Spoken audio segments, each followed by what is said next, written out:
G5+ രാജ്യങ്ങളിലെ foreign മിനിസ്റ്റേഴ്സിന്റെ യോഗം അവസാനിച്ചു.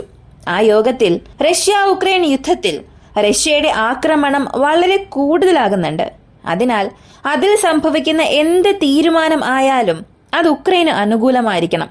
റഷ്യയ്ക്ക് ഒരിക്കലും അനുകൂലമാകാൻ പാടില്ല. റഷ്യ ഇവിടെ ഒറ്റപ്പെടുത്തേണ്ട രാജ്യമാണെന്ന് പറയുന്നതിൽ എല്ലാവരും വലിയ ഒരു താല്പര്യം തന്നെ കാണിച്ചിട്ടുണ്ട്. റഷ്യ-ഉക്രൈൻ യുദ്ധത്തിൽ അമേരിക്കയുടെ നിലപാട് എന്താണെന്നുള്ളത് ഇപ്പോഴും ഒരു രഹസ്യം തന്നെയാണ്. സീസ് ഫയർ ഉണ്ടാകുമോ? ഒരു 30 ദിവസത്തെ സീസ് ഫയർ ഉണ്ടായി, എനർജി സീസ് ഫയർ ഉണ്ടായി, ബ്ലാക്ക് സീലും സീസ് ഫയർ ഉണ്ടായി. അപ്പോൾ ബാക്കിയുള്ള സീസ് ഫയർ എപ്പോഴാണ്? ഇങ്ങനെയുള്ള പല ചോദ്യങ്ങൾക്ക് ലോകരാജ്യങ്ങളെല്ലാം ഉത്തരവും പ്രതീക്ഷിച്ചുകൊണ്ടിരിക്കുകയാണ്. ഈ സമയത്ത് വീണ്ടും റഷ്യ അമേരിക്ക പരസ്പരം ഏറ്റുമുട്ടാൻ തുടങ്ങിയിട്ടുണ്ട്. അതും ഇറാനെ അടിസ്ഥാനമാക്കി, അടുത്ത് ഗാസയെ അടിസ്ഥാനമാക്കി. എന്ത് സംഭവിക്കുന്നു എന്നുള്ളത് ഈ ഒരു വീഡിയോയിലൂടെ വിശദമായി അറിയാം.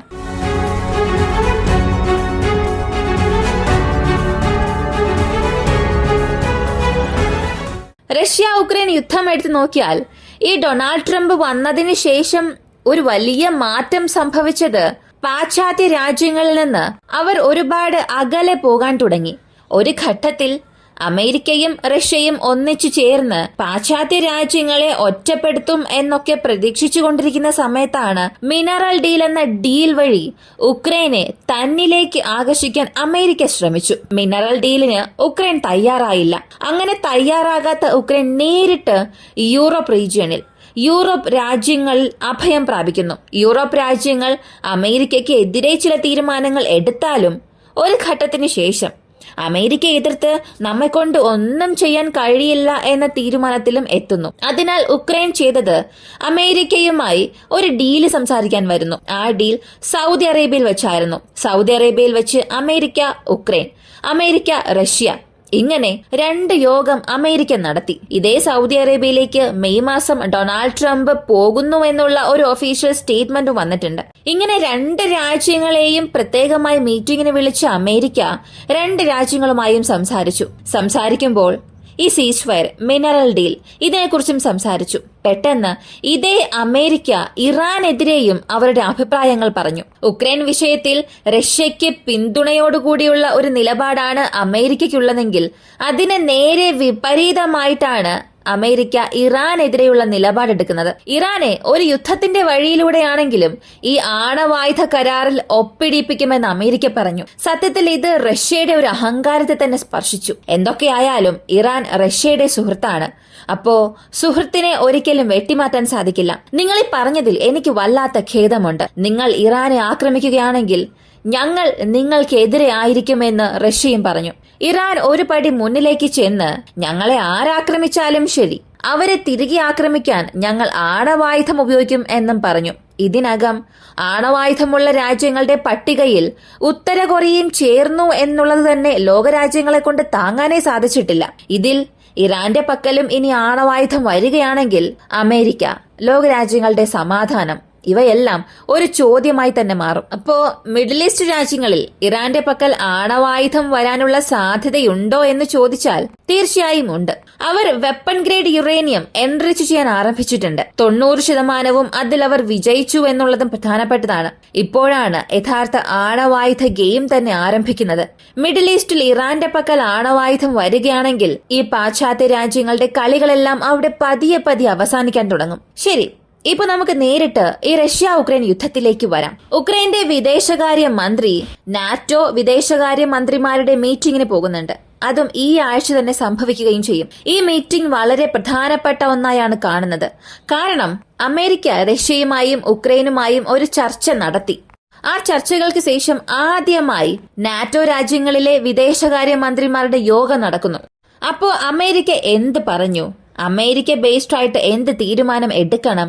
ഉക്രൈന് അനുകൂലമായി നമ്മൾ എന്ത് തീരുമാനം എടുക്കണം? ഇവയെല്ലാം ഈ നാറ്റോ രാജ്യങ്ങളുടെ ഫോറിൻ മിനിസ്റ്റേഴ്സ് മീറ്റിംഗിൽ തീരുമാനിക്കും. ഒരു പക്ഷേ നാറ്റോ രാജ്യങ്ങൾ തീർച്ചയായും ഉക്രൈന് സപ്പോർട്ടായി തന്നെ നിൽക്കുമെന്ന് ചിന്തിച്ചാലും നാറ്റോ രാജ്യങ്ങൾ എടുക്കുന്ന തീരുമാനങ്ങൾക്ക് തീർച്ചയായും അമേരിക്കയും ഓക്കെ പറയണം. ഒരു പക്ഷെ അമേരിക്ക സമ്മതിച്ചില്ലെങ്കിൽ നാറ്റോ രാജ്യങ്ങൾക്കുള്ളിൽ തന്നെ വിള്ളലുണ്ടാകാനുള്ള സാധ്യതകളും ഉണ്ട്. എന്നാൽ ഈ വിള്ളൽ ഉക്രൈൻ വഴി മാത്രമേ വരികയുള്ളൂ എന്ന് ചോദിച്ചാൽ ഇല്ല.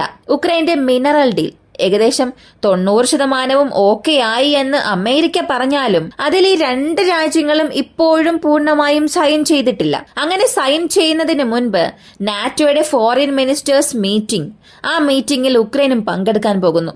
ഈ മീറ്റിംഗിനൊക്കെ ശേഷം എന്ത് സംഭവിക്കും ഇതൊക്കെ കാത്തിരുന്ന് തന്നെ അറിയാം. നമ്മൾ എല്ലാവരും ചേർന്ന്, യൂറോപ്പ് രാജ്യങ്ങളെല്ലാം ചേർന്ന് ഒരു കോമൺ ഡിഫൻസ് യൂണിറ്റ് ആരംഭിക്കണം എന്ന് ഫ്രാൻസ് മാക്രോൺ പറഞ്ഞിരുന്നു.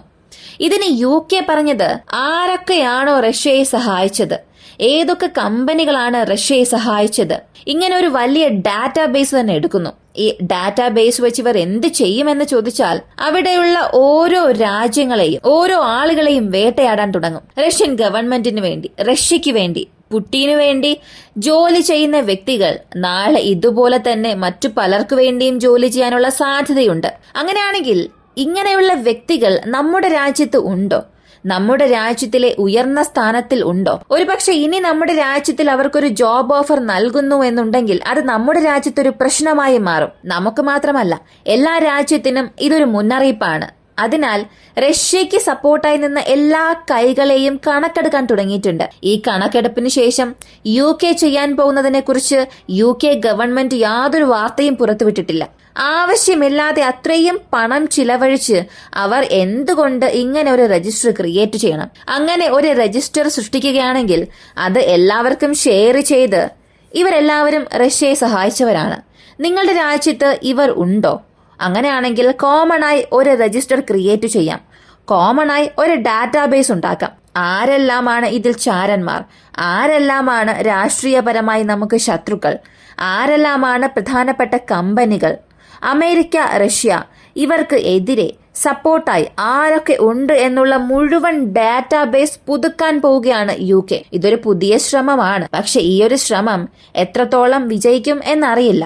ഇതിനകം അവരുടെ പക്കൽ ഡേറ്റാസ് ഉണ്ട്, ചാരന്മാരുടെ ഡേറ്റയുണ്ട്, ആരാണ് വരുന്നത് പോകുന്നത് എല്ലാ ഡേറ്റയും ഉണ്ട്. പക്ഷേ വളരെ കോൺസെൻട്രേറ്റ് ആയി ഇങ്ങനെ ഒരു കാര്യം അവർ ചെയ്യാൻ പോകുന്നുവെന്ന് പറഞ്ഞത് ഇത് പുതിയതാണ്. റഷ്യ കഴിഞ്ഞ 3 മാസങ്ങളിൽ മാത്രം ഏകദേശം 10,000 ഗൈഡഡ് ബോംബ്സ് ഉക്രൈനുള്ളിലേക്ക് വർഷിച്ചിട്ടുണ്ട് എന്ന വാർത്ത ഉക്രൈൻ സൈന്യം തന്നെ പുറത്തുവിട്ടു. ഗൈഡഡ് ബോംബ്സ് മാത്രമല്ല, ഡ്രോൺസും എണ്ണമില്ലാത്ത അളവിൽ അവർ ഉപയോഗിച്ചിട്ടുണ്ട്. യൂറോപ്യൻ യൂണിയന്റെ ഡിഫൻസ് സമ്മിറ്റ് ഇത് പോളണ്ടിൽ വെച്ച് നടക്കാൻ പോവുകയാണ്. ഒരു വശത്ത് നാറ്റോയുടെ വിദേശകാര്യ മന്ത്രിമാരുടെ യോഗം, മറ്റൊരു വശത്ത് യൂറോപ്യൻ യൂണിയന്റെ ഡിഫൻസ് സമ്മിറ്റ്. ഇവയെല്ലാം റഷ്യയ്ക്ക് എതിരെയുള്ള ആക്ഷൻസ് ആണ്. അതും ഈ പോളണ്ടിൽ വെച്ച് സംഭവിക്കുന്നതാണ് ശ്രദ്ധേയം. കാരണം പോളണ്ട് മാത്രമാണ് റഷ്യയെ എതിർത്ത് നിൽക്കുന്ന ഒരു രാജ്യം. പോളണ്ട് ഇതിനകം തന്നെ പറഞ്ഞത് നാറ്റോയിൽ നിന്ന് അമേരിക്ക പോയാലും പ്രശ്നമില്ല, ഉക്രൈന് നമ്മൾ സഹായിച്ചേ മതിയാവുകയുള്ളൂ, ഉക്രൈൻ ആവശ്യമായ ആയുധങ്ങൾ നമ്മൾ നൽകണം എന്നൊക്കെ നിലവിളിച്ച ഒരു രാജ്യമായിരുന്നു. ആ രാജ്യത്തിൽ വച്ച് യൂറോപ്യൻ യൂണിയന്റെ ഡിഫൻസ് സമ്മിറ്റ് നടക്കുന്നത് കൊണ്ട് തന്നെ അടുത്തടുത്ത് റഷ്യയ്ക്ക് എതിരെയുള്ള പല തീരുമാനങ്ങൾ വരാനുള്ള സാധ്യതയും ഉണ്ട്. ആ തീരുമാനങ്ങളുടെ അടിസ്ഥാനത്തിലായിരിക്കും ലോക രാഷ്ട്രീയത്തിൽ എന്ത് മാറ്റം സംഭവിക്കുക എന്നുള്ളത് അറിയാൻ കഴിയുക. ഇവയെല്ലാം ഒരാഴ്ചയിൽ തന്നെ സംഭവിക്കും, ഒരാഴ്ചയ്ക്കുള്ളിൽ. എന്നാൽ ഈ ഒരാഴ്ചയ്ക്കുള്ളിൽ ഒരു പക്ഷേ സമാധാന ചർച്ച വിജയകരമായി അവസാനിച്ച് അമേരിക്കയും റഷ്യയും ഒരുമിച്ച് ചേർന്ന് പ്രവർത്തിക്കുകയാണെങ്കിൽ വലിയ രീതിയിലുള്ള ഇമ്പാക്റ്റ് ഒന്നും ഉണ്ടാവുകയില്ല. ഇനി അതല്ല, അമേരിക്കയ്ക്ക് എതിരെ റഷ്യ, റഷ്യക്കെതിരെ അമേരിക്ക, ഇങ്ങനെ വീണ്ടും ഈ ഒരു പ്രശ്നം തുടർന്നുകൊണ്ട് പോവുകയാണെങ്കിൽ ഇപ്പോ നമ്മൾ കണ്ടുകൊണ്ടിരിക്കുന്ന യൂറോപ്യൻ യൂണിയൻ ഡിഫൻസ് സമ്മിറ്റ് ലോക രാഷ്ട്രീയത്തിന്റെ മാറ്റത്തിന് തന്നെ കാരണമാകും. ലാത്വിയയെ സംബന്ധിച്ച് ഏകദേശം 1500-ലധികം ഡ്രോൺസ് ഞങ്ങൾ ഉക്രൈന് നൽകാൻ പോകുന്നുവെന്ന് അറിയിപ്പ് നൽകിയിട്ടുണ്ട്. ലാത്വിയ മാത്രം അല്ല, ലിത്വേനിയ, എസ്റ്റോണിയ പോലുള്ള രാജ്യങ്ങളും റഷ്യയ്ക്ക് എതിരെ ഉക്രൈന് സപ്പോർട്ടായി എന്തൊക്കെ ചെയ്യാൻ സാധിക്കുമോ അവയെല്ലാം ചെയ്യുന്നുണ്ട്. യൂറോപ്യൻ യൂണിയനെ സംബന്ധിച്ച് ഞങ്ങൾ അമേരിക്ക എന്ന സുഹൃത്തിനെ നഷ്ടപ്പെടുത്താൻ ആഗ്രഹിക്കുന്നില്ല. നമ്മുടെ സൗഹൃദം വീണ്ടും ശക്തമായിരിക്കണം എന്ന്, നമ്മുടെ സൗഹൃദം വളരെ ശക്തമായിരിക്കണം എന്ന് വീണ്ടും യൂറോപ്യൻ യൂണിയൻ അമേരിക്കയോട് ഒരു അഭ്യർത്ഥന നടത്തി. അമേരിക്ക ഈ ഒരു അഭ്യർത്ഥന അംഗീകരിക്കുമോ? ഡൊണാൾഡ് ട്രംപിനെ സംബന്ധിച്ചിടത്തോളം അദ്ദേഹത്തിന് ലാഭമില്ലാത്ത ഏതൊരു കാര്യത്തിനും അദ്ദേഹം നിന്നുകൊടുക്കില്ല. ഇന്നുപോലും തായ്വാനെ ചുറ്റിവളയ്ക്കാനുള്ള ഒരു ശ്രമത്തിൽ ചൈന ഏർപ്പെട്ടു. ചൈനയുടെ യുദ്ധ പരിശീലനത്തിൽ ഇതൊന്നാണ്. ഞങ്ങൾ യുദ്ധം പ്രാക്ടീസ് ചെയ്യുന്നു, ഞങ്ങൾ പ്രാക്ടീസ് ചെയ്യുന്നത് തായ്വാനെ ചുറ്റി ആയിരിക്കുമെന്ന് ചൈന ഒരു വിശദീകരണം നൽകിയാലും അതിനെ എതിർത്ത് അമേരിക്ക ഒന്നും തന്നെ ചെയ്തില്ല എന്നുള്ളത് ഇവിടെ വളരെ ശ്രദ്ധേയമാണ്. ഇതേ കാര്യം ജോ ബൈഡൻ സർക്കാർ ഉണ്ടായിരുന്ന സമയത്തായിരുന്നെങ്കിൽ തായ്വാനെ ചുറ്റി വളഞ്ഞിരിക്കുന്ന ചൈനയ്ക്കെതിരെ ഞങ്ങൾ കപ്പലിറക്കാൻ പോകുന്നു എന്ന് പറയുകയും ദക്ഷിണ ചൈന കടലിൽ കപ്പലുകളെ കൊണ്ടുവന്നിരിക്കും. പക്ഷേ ഡൊണാൾഡ് ട്രംപ് ഇതൊരൽപ്പം സാവകാശം കൈകാര്യം ചെയ്യുകയാണ്. യൂറോപ്യൻ യൂണിയനെ സംബന്ധിച്ച് അവരുടെ സൈനിക ആയുധങ്ങൾ നിർമ്മിക്കുന്ന കമ്പനികളെല്ലാം ഔട്ട്ഡേറ്റഡ് ആയിട്ടുണ്ട്. ഒരുപാട് കമ്പനികൾ അടച്ചുപൂട്ടി.